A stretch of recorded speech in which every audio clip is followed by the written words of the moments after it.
funga alla figlia. I hope you're fine and I'm very happy to find you for the last day of the week.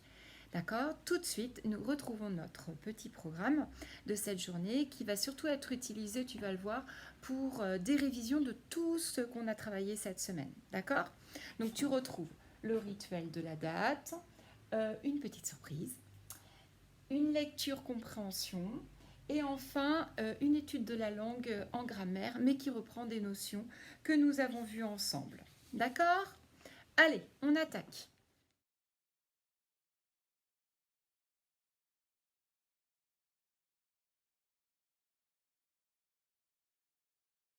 Let's go, Milou. When you look at your calendar, what do you see? Yesterday, it was, look at the line of the time. On regarde la ligne du temps, enfin très vite, parce que c'est vrai qu'avec le reflet de l'écran, c'est pas très facile. Alors, Monday, Tuesday, Wednesday, Thursday, Friday, Saturday, Sunday. Ne vous inquiétez pas, les papas, maman, papi, mamie, oui, c'est assez répétitif, mais le CP, c'est beaucoup ça. Donc, yesterday it was absolutely Thursday. And what number? Number. The 8th of April. Today. What is the day today? Today it is, Amir. It is Friday. Friday, what number? Up. The 9th of April. And tomorrow it will be, so August, go on, August, tomorrow it will be Saturday, the 10th of April. Okay, we can take our yellow pencil and blue pencil. It's okay? Blue pencil, yellow pencil. Alors, yesterday, were you at school or at home? Ça veut dire, hein, on reprend bien, est-ce que nous avons travaillé à la maison ou est-ce que nous n'avons pas travaillé? Yesterday. Yesterday, we were at school. So you can take your blue pencil, absolutely. And you can color it.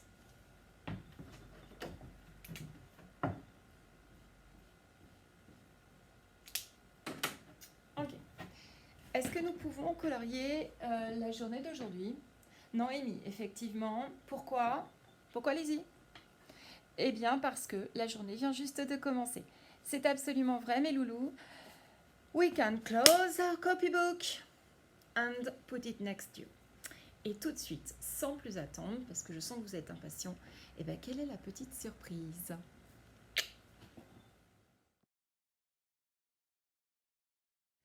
Maintenant que ton corps et tes petites mains sont bien dégourdis, bien réveillés, je te propose de prendre ton cahier bleu, your blue copybook.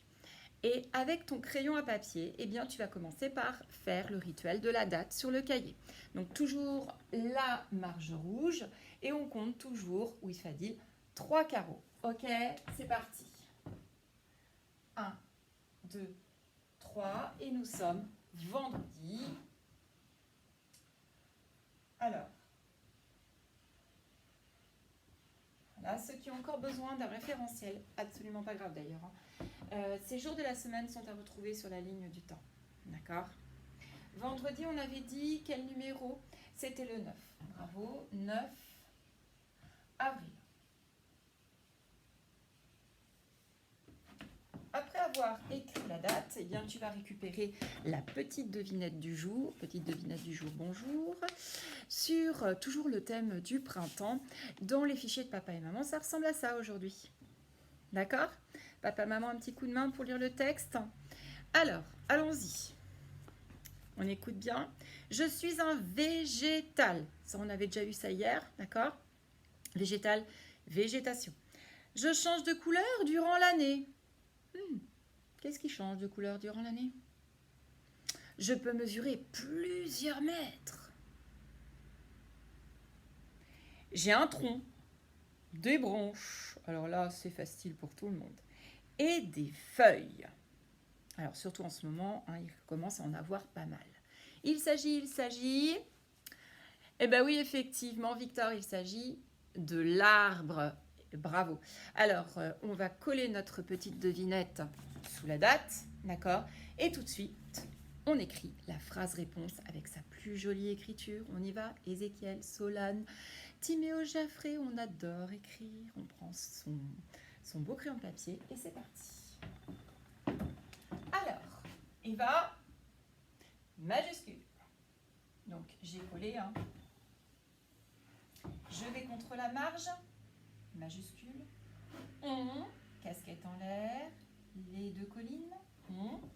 Je fais un trou, je segmente mes mots. Hein, ils ont chacun une place. On parle de... Alors, qu'est-ce qu'il y a des feuilles qui mesurent plusieurs mètres, qui changent de couleur, qui a un tronc et des branches? L'arbre, on parle de l'arbre.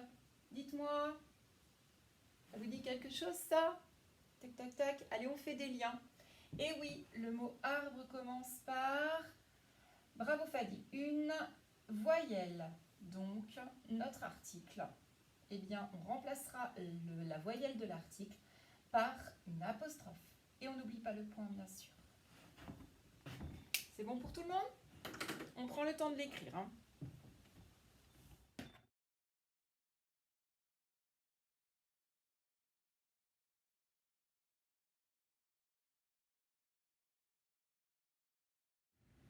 Et de suite, je t'invite à reprendre dans ta pochette de transport, pochette à élastique, ton petit album de Poco et la rivière au crocodile.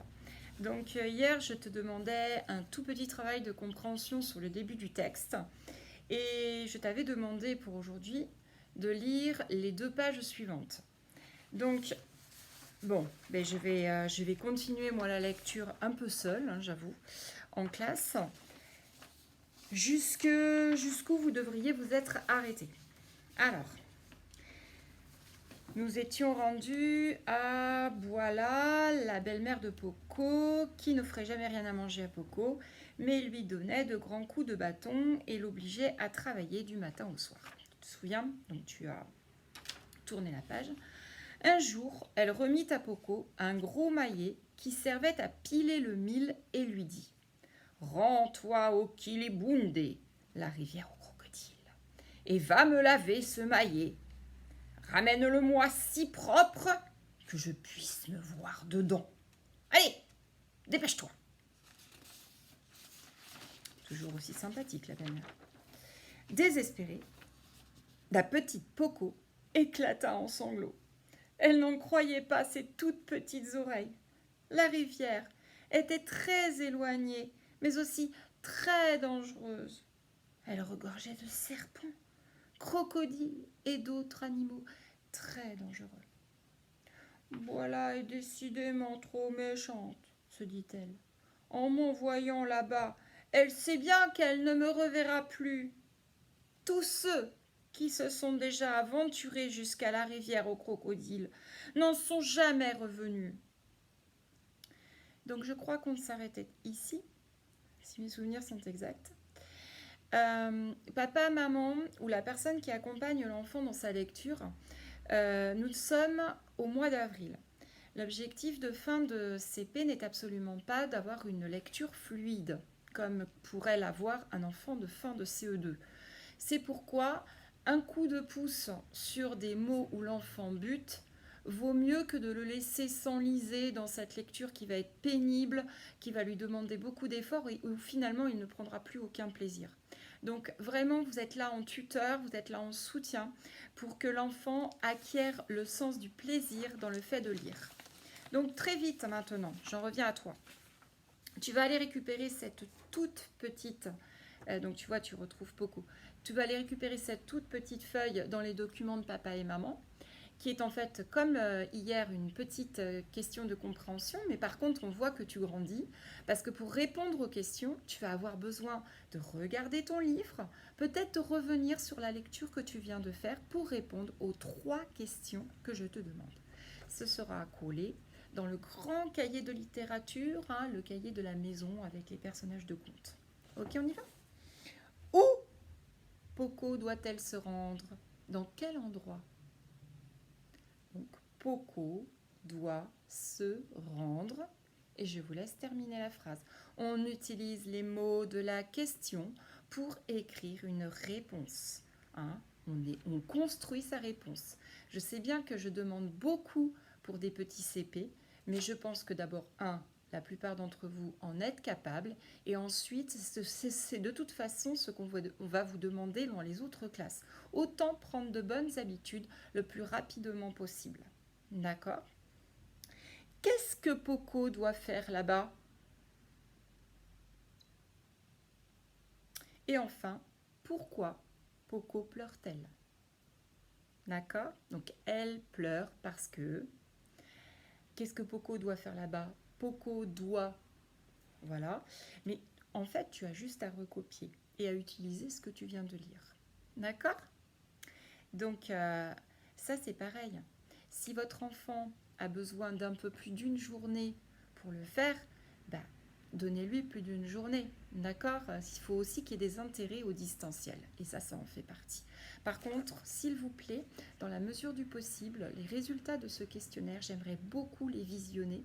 Et donc, de nouveau, appareil photo envoyé sur le lien, l'adresse de l'école. Je sais que je demande beaucoup, mais c'est mon seul moyen d'avoir un retour vers le travail des enfants.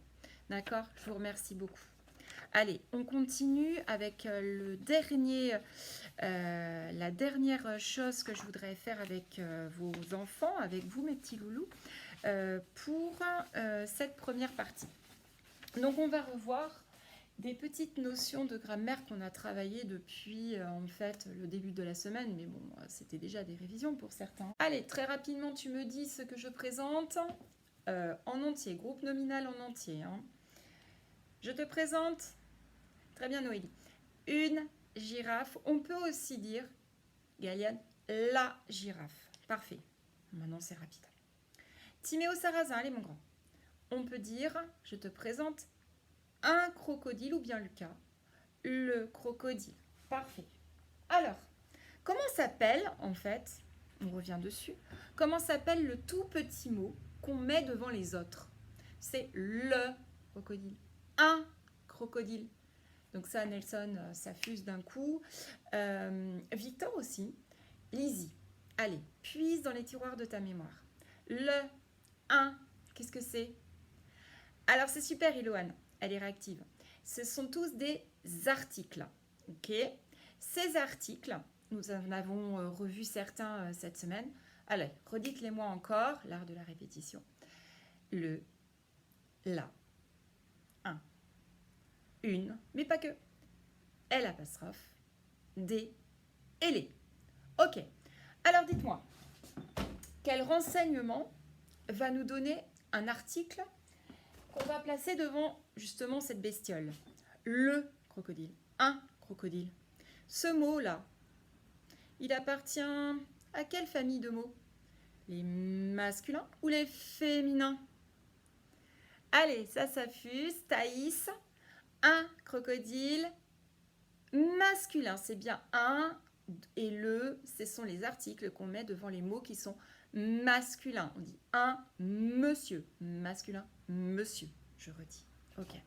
Alors que tous les mots qui sont précédés de l'article la ou une, la girafe, une girafe, alors qu'est-ce que ça signifie, Mayana? Que tous ces mots sont féminins. On dit une fille, féminin. Ça commence pareil, vous vous souvenez? Donc une, la pour un mot féminin, un, le pour un mot masculin. Et alors, les et des, on les met quand alors ceux-là? On dit des animaux, les animaux. Il s'agit de parler de choses qui sont plus réelles. Bravo Yara, il y a des bons souvenirs. Plusieurs, plus réels. Et c'est pour ça que là, je voudrais que nous avancions un petit peu sur ces thèmes-là. Les articles, voilà, il faut savoir de quoi on parle quand on rentre en CE1, quand on vous évoque le féminin, le masculin, le pluriel, le singulier. Et je vous demande de retrouver donc Là aussi, il faudra me les renvoyer. Cette petite feuille. Alors, qu'est-ce que je vais te demander? Je vais te demander de m'entourer tous les noms que tu vois et qui féminins. Attention, donc ça veut dire que devant, tu peux mettre. C'est super. Une ou bien là. D'accord? Tous les noms qui sont féminins, tu les entoures en rouge. Par contre, tous les noms qui sont masculins, donc tu peux mettre un ou le devant, cela, tu les entoures en vert. Ok? Donc on a besoin de son crayon de couleur rouge, pas de bouchon, rouge et crayon de couleur vert. Je rappelle.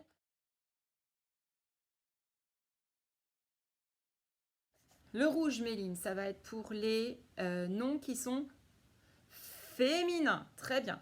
Et alors, Augustin, le vert, ce sera pour les noms qui sont masculins. Alors, on y va. C'est parti. Vous me mettez en pause parce que je vous donne la consigne pour la deuxième. Hein, vous en avez deux. Alors, pour cette deuxième petite fiche d'exercice, qu'il faudra également coller dans le cahier bleu, d'accord?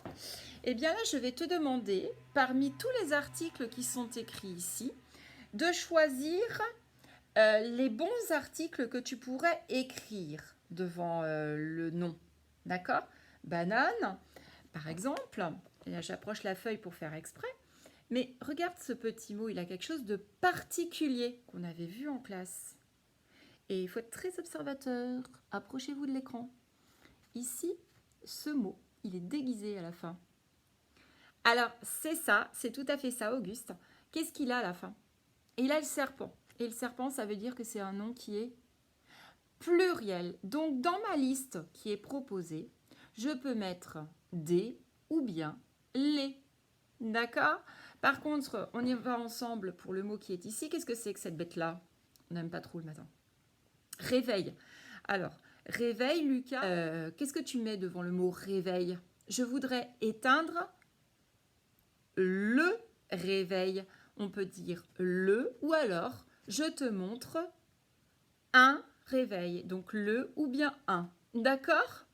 Donc tout ça, on peut les utiliser et plusieurs fois. D'accord? Je dis ça pour ceux qui sont un peu stressés des consignes et qui ne savent pas toujours très très bien si on peut réutiliser les petits mots qui sont donnés. Je rappelle que ces petits mots, en dehors du fait d'être des articles, sont des mots... Timmy ou Geoffrey? Outils qu'il faut savoir écrire par cœur. Bien joué.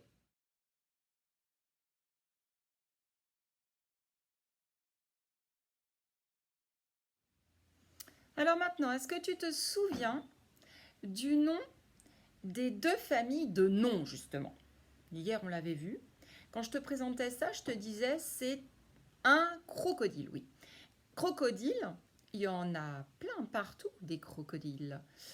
Bon, pas tellement chez nous, hein. C'est vrai qu'on n'en croise pas tellement dans la rue, mais en Afrique un peu plus, hein, notamment dans les marécages, ils aiment bien.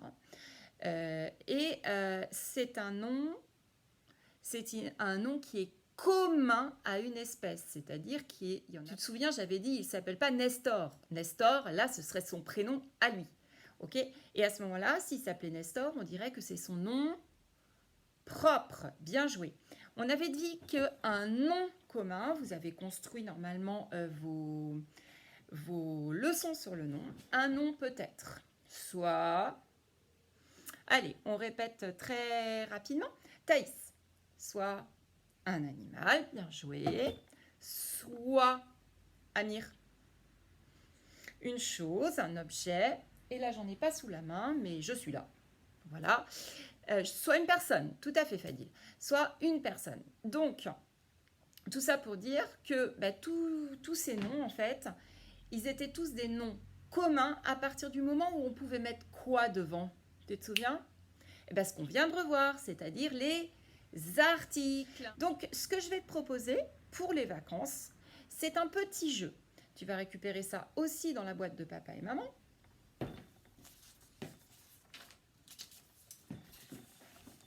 Alors, ce petit jeu, il va te permettre de t'entraîner à deux choses. À pouvoir trier des étiquettes, soit dans la famille des non commun. Lui, c'est monsieur tout le monde, en fait. Hein. C'est un monsieur non commun. Alors que lui, par contre, voilà, vous voyez que c'est un nom propre. En l'occurrence, vous voyez qu'il est plus habillé. C'est le nom propre, c'est le sien. Ok. Donc, il va te permettre de piocher des étiquettes que tu devras ensuite ranger soit dans la famille du monsieur non commun, soit dans la famille du monsieur non propre. Alors, on va faire un essai très vite ensemble. Donc moi, j'ai un peu truqué le truc. J'ai un peu truqué parce que figure-toi que j'ai pas toutes les étiquettes. Alors là, il y en a un qui devrait se reconnaître normalement. Ouais, Solane, j'ai pioché ton étiquette prénom. Et ton étiquette prénom, dans quelle famille je vais la ranger? Est-ce qu'on dit un Solane, le Solane? Non, on peut pas.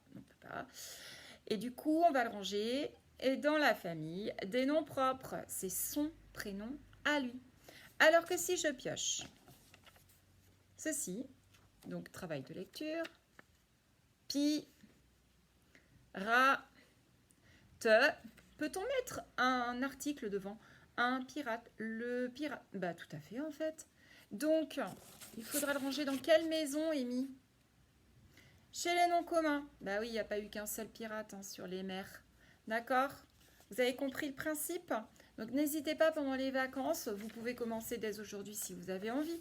Mais ceci étant dit, vous avez 15 jours pendant lesquels vous pouvez vous entraîner. Encore une fois, il vaut mieux faire par petite dose, un petit peu, tous les jours ou tous les 2 jours, ça dépend si on va se promener, si on rend visite à papy, mamie, etc. Enfin, en ce moment, c'est un peu...